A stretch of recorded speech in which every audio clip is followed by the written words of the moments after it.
Igreja na Zona Norte de Ribeirão é alvo de furto pela 30ª vez. Você não ouviu errado, não. Foram 30 crimes nos últimos 15 anos. Região onde fica a paróquia, nos Campos Elíseos, registrou o maior índice de furtos na cidade no mês passado. No quadro de energia, só sobrou poeira. Toda a fiação da igreja Santo Antoninho Pão dos Pobres foi levada pelos criminosos mais uma vez. A paróquia, que é a mais antiga em funcionamento em Ribeirão Preto, está no escuro e com as atividades prejudicadas. Nem o reforço feito na segurança inibiu a ação dos bandidos. Já são 30 furtos registrados em 15 anos. Quando eles entravam na igreja, levaram de tudo. O sacrário, tentaram levar, não conseguiram. 2 cálices, um eu recuperei, a bacia batismal e vários objetos que eles venderam, certamente a troco de banana. Depois que nós colocamos essas câmeras e alarmes, eles passaram a roubar fios de cobre, isto é, os cabos de energia elétrica. A gente foi se cercando, então nós fizemos concertina, câmera, no fundo também eles entravam, a gente reforçou os portões, a porta com tranca de aço, lateralmente também. E agora com essa concertina frontal da Avenida Saudade, eles estão entrando. E eles entram pela concertina facilmente, eles colocam alguns artifícios, tapete, carpete e pulam por cima disso. Já gastamos, acho que mais, assim, a nível de segurança, mais de R$30 mil e sempre tentando melhorar a segurança. Agora nós já vamos pôr mais câmeras, vamos pôr luz presencial, então tudo isso, cada vez que vem a gente vai reforçando um pouco mais na segurança. O local costuma ser frequentado por idosos, mas o número de fiéis só tem diminuído. Muita gente tem medo de participar das celebrações por conta da quantidade de pessoas em situação de rua no entorno do prédio. É uma tristeza muito grande a gente ser refém do crime, ser refém dos receptadores de bronze, de cobre e desses materiais que eles vão buscando na igreja para o consumo de drogas, que vendem a troco de banana. Eu penso que a segurança pública precisaria buscar os receptadores e fechá-los. Nós estamos realmente reféns deles, dos receptadores que têm CNPJ, mesmo que falso. Então eu faço aqui um apelo à nossa segurança. Não é só de asfalto que Ribeirão Preto deve viver, mas também de segurança e principalmente de dignidade.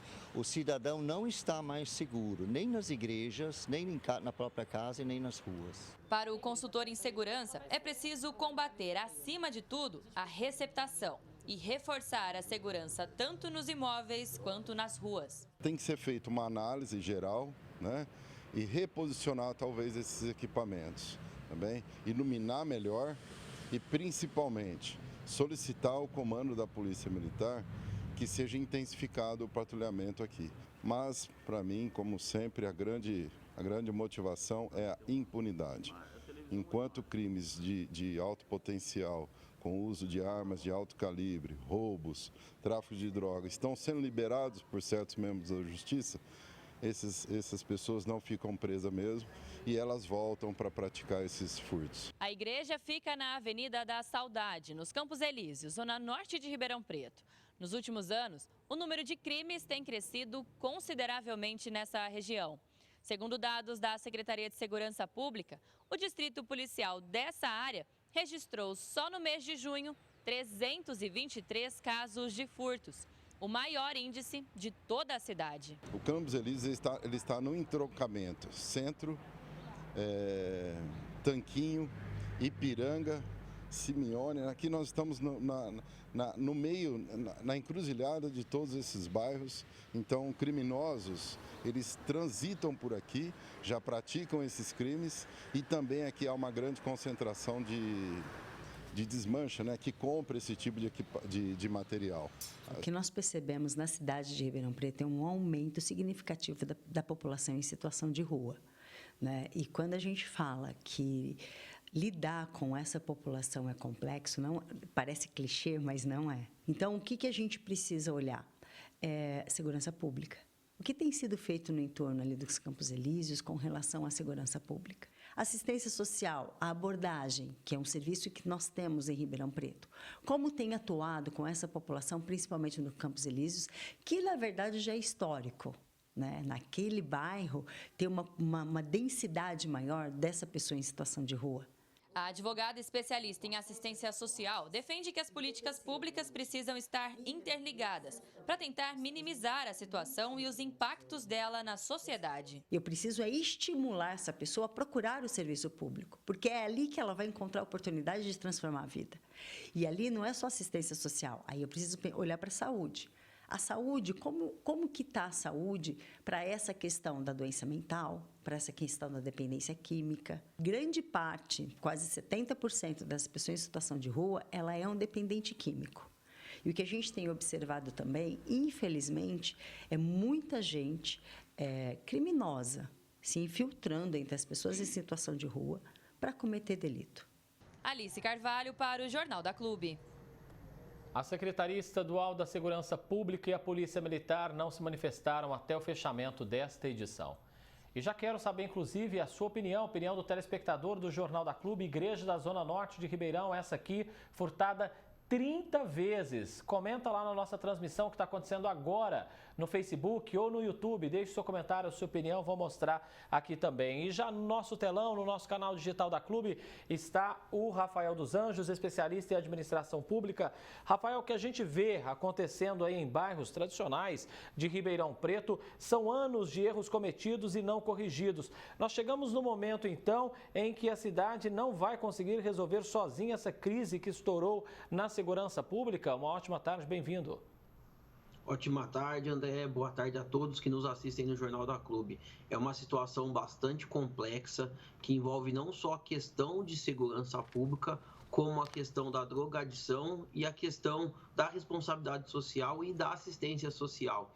Então, a gente tem uma questão de vínculo familiar que foi perdida na população que acaba indo para a rua e é muito difícil fazer esse resgate da família e uma população que já tem contato, que já tem vivência com a rua. Então é um trabalho social que deve ser feito muito bem feito e que não cabe apenas ao município isso, cabe uma junção de poderes, de autoridades, pensando numa estratégia em conjunto para poder evitar, como a gente vê na cidade de São Paulo, a região que é conhecida como Cracolândia, é tão conhecida no país inteiro e que já é um problema de muitos anos e que de difícil solução.